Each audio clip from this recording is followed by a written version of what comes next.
listening to Ruck On at Wisp Sports Radio, Season 2, Episode 3. Ruck On is about women's international rugby. I'm Kim Donaldson, and at Wisp Sports, we believe women in sport deserve equal coverage. I'm joined today by current English rugby superstar Poppy Cleall. Poppy is a lock for the Roses in the midst of the Six Nations tournament. The Roses have won both their games so far, the last one a healthy win over Wales 52-0. And she joins me now, roadside from the M4. How are you, Poppy? Yeah, I'm good, thank you.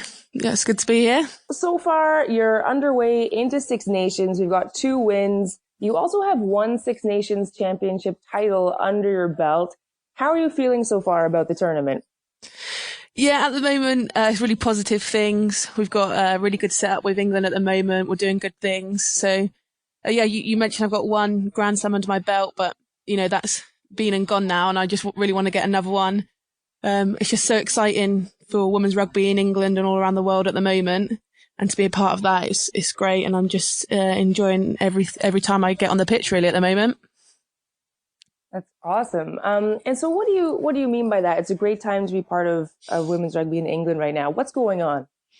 Yeah, so we went professional just before the World Cup. So it was kind of a historic moment to be part of that. And at the moment, they've just started a new trying to become a professional league in England. So it's called the Tyrrell's Premier 15s, 10 teams. And it's just they're putting quite a lot of money into it. So they're set up for individuals is great. And it's a really competitive, really tough league. And because of that, you can tell internationally now we're getting better than we've previously been. That's awesome. And so you yourself were under contract going into the World Cup. Is that right? Yeah, that's correct. I got a 9-month professional contract. So they finished straight away after the World Cup at the end of August. So we all had to go back to our jobs. But obviously during that time, we were fully professional. Every day we were in training, and just we're trying really hard to win a World Cup.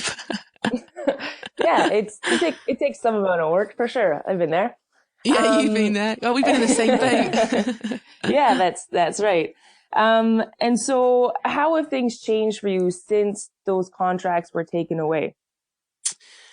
Well, it's just gone back to like it was before we had the contract. So just gone back to job, gone back to fitting my training around my job and my career, and just creating all those problems that I thought I'd got rid of. So having to talk to my employees to get all the time off, using all my holidays for training. So it's tricky, but every women's rugby player goes for it. In Canada, you had it pretty tough.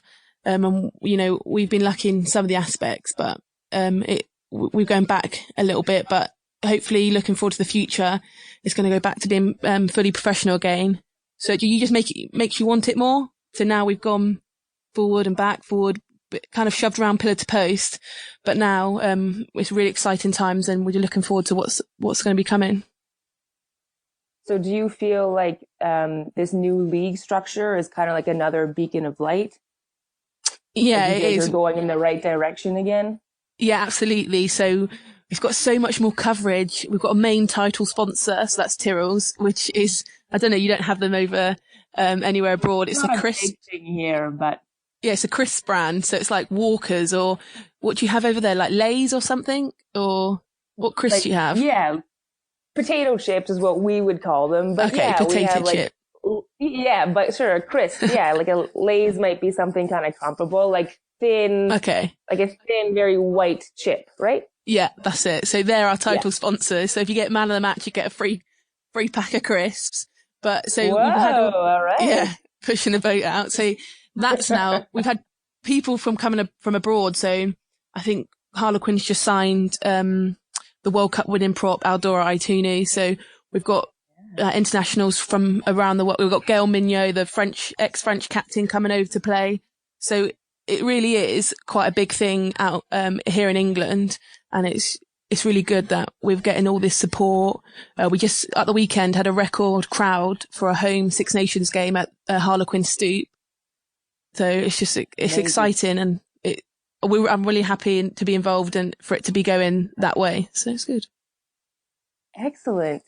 And so you've had some recent successes as well. Like it seems like you've been on fire for the last couple of matches, 2 tries in the last game. How are you feeling right now? Yeah, I'm feeling good.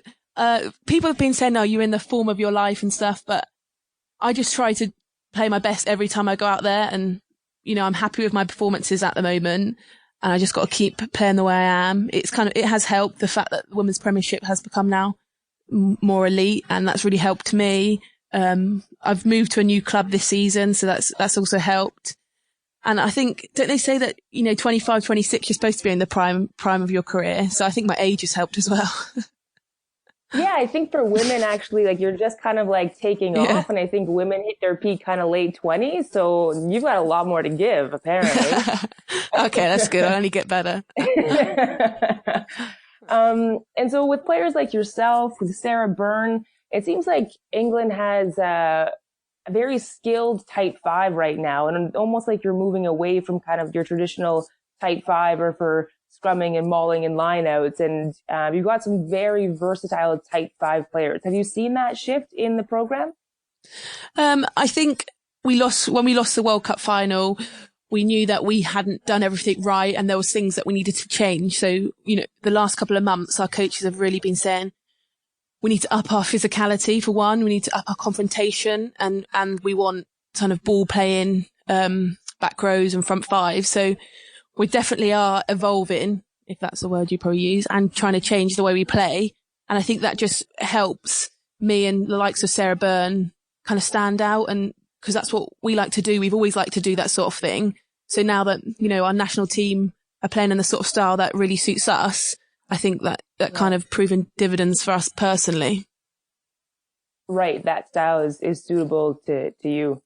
And at this level, at the international level, how much do you feel like you learn from your coaches, and how much do you feel like you learn from your peers? Because you've played with some very experienced and prestigious players, I'd say even. Yeah, so we are lucky. We've got 3 Centurions in our team, and I don't think you can look back at an international team and say they've had 3 at the same, well, women's team, and say they've had 3 at the same time. So they've got such a wealth of experience there. Yeah. And, you definitely always learn. And I think I graduated from the U20 program, 5 years ago now, and I didn't play international rugby for 3 years. So I felt like I didn't really learn much then. I was struggling to, get any experience from anyone, and I was struggling to get some good coaching. And as soon as I broke through and managed to make it to get my debut, since then I've learned so much, just being able to play with the types of players like Sarah Hunter and Tamara Taylor.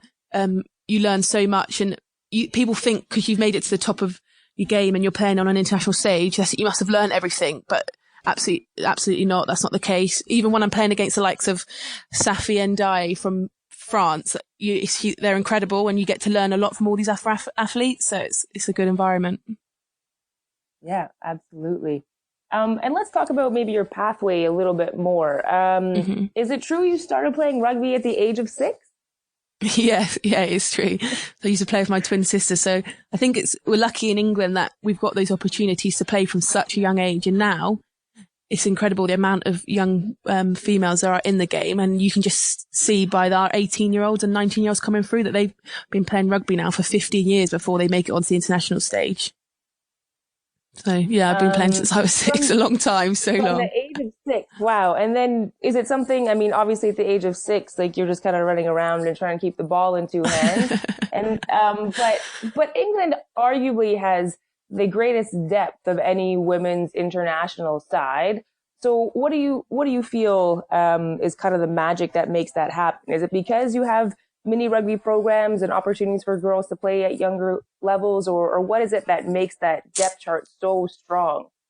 I think the RFU, so, our governing body, has realised that for any international team, you need that grassroots and you need that depth. And they've worked so hard for a couple of years now, long before any other nations sort of like started looking at it as well, to make sure that there's that pathway in place. And they want to give the same opportunities to boys and girls at that age. So everything running at the moment in schools, in rugby clubs, is kind of aimed at getting volume of players through, and they're doing a really good job. And We've got things such as ACE programs. So when you're 16, 17 and you're leaving school,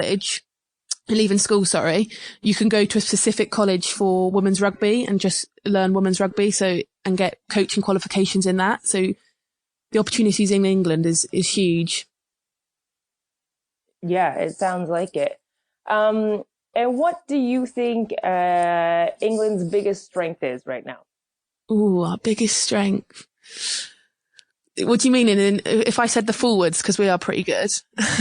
Hey, you can say whatever you want to say. Yeah, if you want, sure. Yeah, if that's what you feel like your strength is, or like I talked about depth, but maybe right now for you, like your forwards are doing an incredible job. So maybe that's the answer. What's our biggest strength? I got loads of things in my head right now. Like a couple of them are, we've got really good coaches at the moment. Our forwards coach, Matt Ferguson, is huge. He's got some really good ideas and he's driving us to be the best that we can be. And then obviously you say about depth, that's pretty big in England at the moment. We've got so many people trying to get into our national squad, and you can pick quite a few of people that will stand up and do the job. Yeah. So it's tricky, but I just think that the plan that the RFU have got us on, so they have like a 5-year, 10-year plan. And obviously the outcry and uproar when we lost our contracts after the World Cup was huge, but they've got this plan that we're on. And they've had it for the last how many years, and it's worked really well. Last year we went through the season and we lost one game in 19, which obviously wasn't ideal, but we're trying to get to that stage where we can be the best at everything. And it's kind of bringing together all their ideas and coming together. So we've got our sevens girls. They're all fully contracted at the moment. We've got us who are in a semi-professional league, and it's just all going to come together and time together. And we'll see how we come out of the Six Nations, and if they've done a good job or not with us. But, it's a really positive time. And, so our RFU as a total, as our governing body, is the strength of English rugby at the moment. That's awesome. You can hear the excitement in your voice when you talk about it. And it sounds like there's a lot of trust and buy-in from kind of all parties involved. Everybody seems to be on board with the same plan, and it sounds anyways like you're very united.